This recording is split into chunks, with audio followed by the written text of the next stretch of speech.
Well, yeah, that's why I'm shooting this little test, is because the real logistics of where we can fit the camera and actually get a shot and get the scene and then sort of tell the story, which is out here somewhere.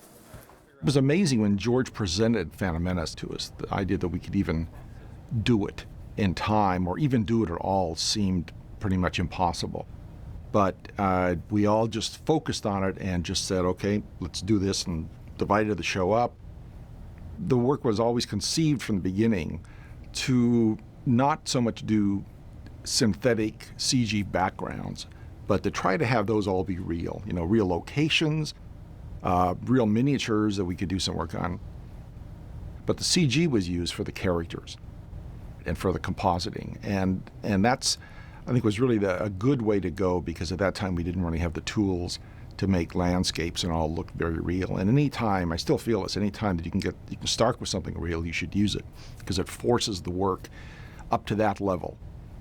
And I think that combination of the two always keeps you sort of on your toes. Is this real or is this fake? But you buy into it and you believe it. In The Phantom Menace, we visit Naboo, which is the home planet of the Queen. And it's a critical planet because it's kind of the center of, the start of Episode 1. And for the aesthetic of it, it was really interesting because, at this time, this was before the Empire, and George really wanted to create an aesthetic where it was a mix of different styles. And in some ways, it was a lot more romantic. Yeah, and even here, you could put ivy sort of growing up. It's a society that's very integrated in terms of technology with nature. And once we settled on that idea, it really grounded the look of the planet. The big battle was pretty difficult at the time, because nobody up until that time had done a synthetic battle with like thousands of soldiers or people fighting each other, creatures fighting each other. It's been done a lot since, but that was, as far as I know, it's the first time it had really been done without using real people, all computer graphics. We didn't do any sort of crowd simulations or anything like that with emotions. They were all real motion capture or hand animated characters all the time that we just replicated over and over and shifted them around a little bit so that you couldn't tell one character was moving the same way as another. But then they get into a battle and we've got all the traditional sort of more Star Wars-y type explosions and stuff like that. And we used everything we could think of. Mostly there was a lot less computer graphics than people might think. We did a lot of stuff with real explosions, real miniature ships that you see going along on the ground that crash. We had a really nice model shop here, and at the time that seemed to be the best way to do it.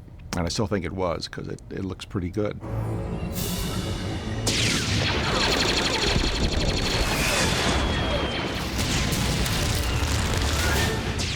On Naboo, there is these other society which is complementary to the Queen's world, which are the Gungans. And it was really interesting because George had this brilliant idea of creating sort of this underwater society. The Gungans actually had this technology of force fields, and they can create these bubbles underneath the ocean. And that was a really fun thing to explore, because visually it's stunning, of course, because you're literally in a world of windows.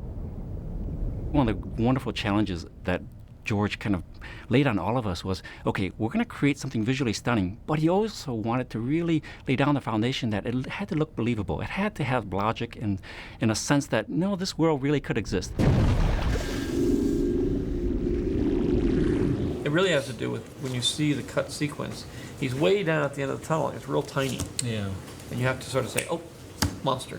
Okay. The underwater sequence, I'd always wanted to do something like that, and especially wanted to do something with sort of that manta ray designed ship. George was pretty open in shot designs, and I came up with a lot of the stuff that showed the different size scales of the fish, how to, with ideas about how to set the shots up so that you always thought you were seeing a bigger fish, which is sort of the punchline to the entire sequence.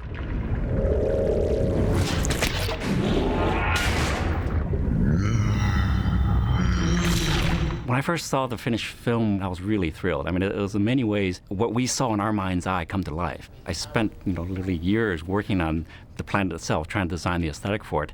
And the execution by ILM was just flawless. I mean, it just looked great.